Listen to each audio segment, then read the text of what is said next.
Hello student, आज आपण DAB nursing क्लासेसमध्ये बघणार आहोत ज्युनियर पब्लिक हेल्थ नर्स.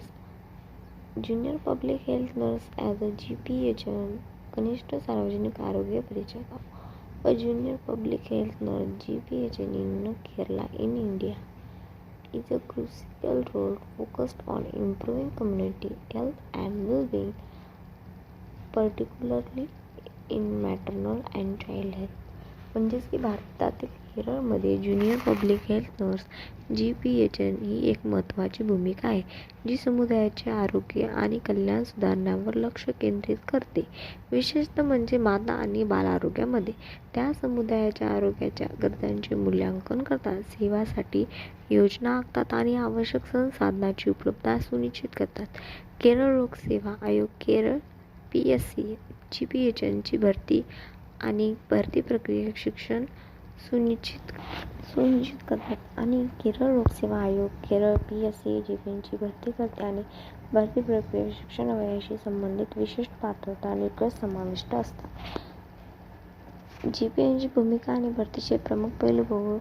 त्यामध्ये पहिलं बघू रिस्पॉन्सिबिलिटी, जबाबदाऱ्या. GP agent assess the community needs, plan for service and ensure the availability of resources and especially for maternal and child health.